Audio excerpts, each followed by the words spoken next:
రామరెడ్డి గారు, CM comments ఏ రకంగా చూస్తాం, ఏ రకంగా చూస్తారు? సీఎం కొంతవరకు వరంగల్ అభివృద్ధి గురించి కావచ్చు, ఈ సంవత్సరం పాలన గురించి కావచ్చు, అన్ని కరెక్ట్ గానే ఆయన మాట్లాడారు. ఆయన ప్రభుత్వ విధానాలు, పార్టీ విధానాలు చెప్పినప్పటికీ కూడా కొంత పరుష పదజాలం అనేది మాజీ ముఖ్యమంత్రి మీద, విపక్ష నేతల మీద, మీ పార్టీ రాష్ట్ర నేత అలాగే కేంద్ర మంత్రి కిషన్ రెడ్డి మీద చేసినటువంటి కామెంట్స్ కావచ్చు, ఇవన్నీ ఏ రకంగా చూస్తున్నారు?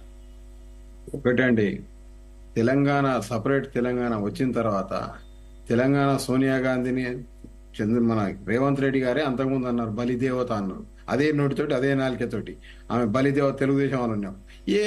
ఏ పార్టీలు ఉంటే ఆ పార్టీ దాన్ని దేవత అని మొక్కుంటే మేమేం దాన్ని కాదంటలేము.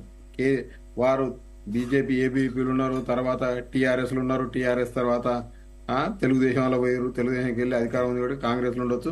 రేపు పొద్దున మళ్ళీ పోయిన తర్వాత మళ్ళీ తిట్టొచ్చు. దాంట్లో ఇక రాజకీయాలలో కిషన్ రెడ్డి అనే ఆయతను ఒక సిద్ధాంతానికి, ఐడియాలజీకి, అధికారం కోసం పార్టీలు మారలేదు, ఎక్కడ పోలేదు.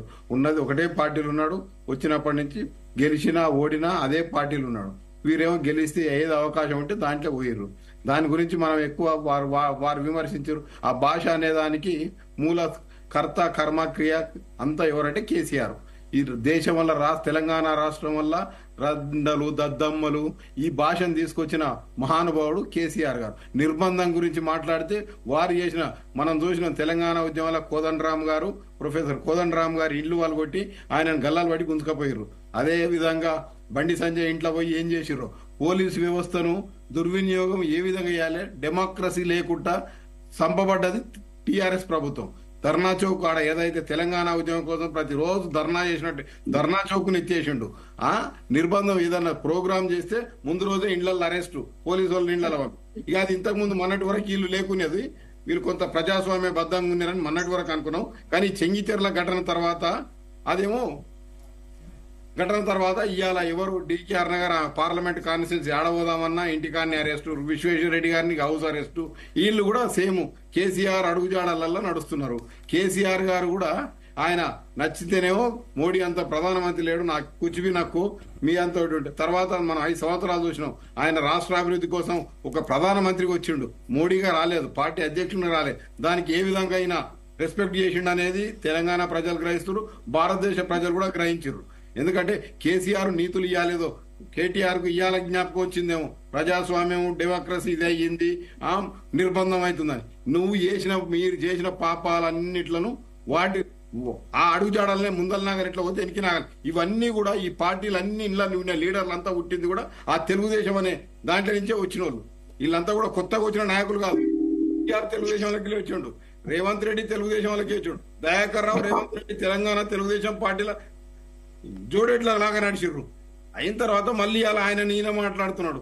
అయిన తర్వాత ఏదైనా ఉండని మేము ఇప్పటికి కోరుతున్నాం, ఒక రాజకీయ ముఖ్యమంత్రులు అనేది ఈ భాష మంచిగా తొక్కుంటూ వస్తున్నాం, తన్నుకుంటూ వస్తున్నాం. ప్రజలు ఓట్లు వేసినప్పుడు వస్తున్నారు. మనం అవన్నీ లెక్క మాట్లాడితే బహుమతులు ఇస్తారు, చప్పట్లు కొట్టవచ్చు. కానీ మెజార్టీ ఇండ్లలో ఉండే వాళ్ళు రాజకీయాలను అబ్జర్వ్ చేసే వాళ్ళు అసహించుకుంటున్నారు.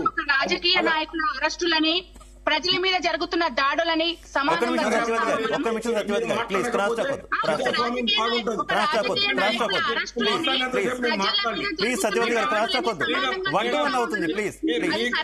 ఒక నిమిషం రైట్.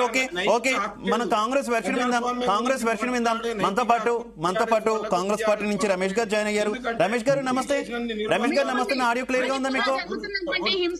ఒక్క నిమిషం రామరెడ్డి గారు, సత్యవతి గారు ఒక్క నిమిషం. రామరెడ్డి గారు, సత్యవతి గారు ఒక్క నిమిషం. అందరూ మాట్లాడాలి ప్లీజ్, ఒక్క నిమిషం ఆగాలి. రామరెడ్డి గారు ఒక్క నిమిషం. మనం కాంగ్రెస్ వెర్షన్ విందాం. ప్రయోగించారు, మీకు మర్చిపోయారు అనుకుంటారు ప్రజలు. రామరెడ్డి గారు అన్ని డిస్కస్ చేద్దాం అన్ని. ప్లీజ్ రామరెడ్డి గారు ప్లీజ్. సత్యవతి గారు ఒక్క నిమిషం. 1-1 అవ్వద్దు ప్లీజ్. చిత్రహింసలు పెట్టేదాన్ని మీరు సమానంగా చూస్తున్నారు. ఇలా 1-1 వద్దు. రామరెడ్డి గారు, సత్యవతి గారు ప్లీజ్. ఇలా 1-1 వద్దు. థర్డ్ డిగ్రీ ప్రయోగించారు. మనతో పాటు రమేష్ గారు జాయిన్ అయ్యారు. నమస్తే రమేష్ గారు.